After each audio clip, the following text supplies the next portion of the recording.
Hi guys, Harshad వార్సి Prabhas మీద comment చేశారు కదా. Prabhas is a like A joker in కల్కి మూవీ అని. సో ఆయన నేషనల్ క్రష్ రష్మిక మందాన్ లాగా నేషనల్ యాంటీ అయిపోయాడు ఆయన.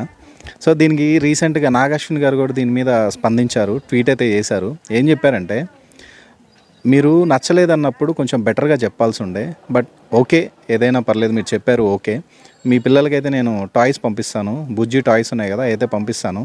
కానీ ఒక విషయం అయితే చెప్తున్నాను, ప్రభాస్ కల్కి 2 నేను తీస్తున్నాను కదా, ప్రభాస్ గారిని నేను ఇది వరకులా ఎవరు చూపించినంతగా ఇంకెవరు చూపించలేరు, అలా అయితే నేను క్రియేట్ చేస్తున్నాను ప్రభాస్ గారి క్యారెక్టరు.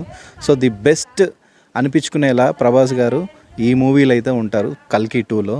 సో మీరు అన్నదానికి నేనైతే పట్టించుకోవట్లేదు, కానీ సో మీరు బెటర్గా నచ్చలేదు కాబట్టి బెటర్గా చెప్పాల్సి ఉండే అని దీని మీద అయితే ట్వీట్ అయితే చేశారు. సో ఇలా హర్షద్ వార్సి గారు బాగా ఫేమస్ అయిపోయారు ఈ మధ్య, ఎందుకంటే ఆయన ఎవరో కూడా ఎవరికి తెలియదు.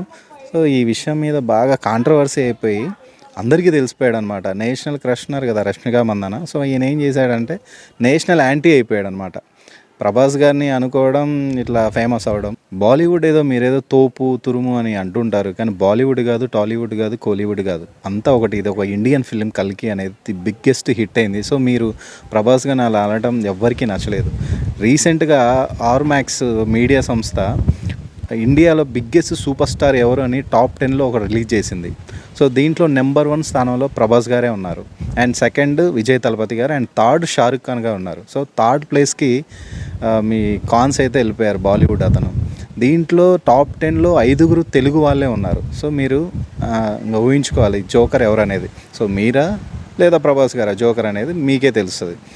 నెంబర్ 1 స్థానాల్లో ఉన్నాడు ఇప్పుడు ప్రభాస్ గారు అయితే. సో మీరు ఇలా కామెంట్ చేయడం, ఫేమస్ అయిపోవడం, ఫేమస్ అవ్వాలంటే ఇక పేర్లు వాడుకోవాలి కదా. నాకు తెలిసి మీరు ఫేమస్ అవ్వడానికి ఇలా అనుంటారని నేను అనుకుంటున్నాను. సో నాగార్జున గారు అయితే ఇలా రియాక్ట్ అయిపోయారు ఈయన అన్న కామెంట్స్ మీద.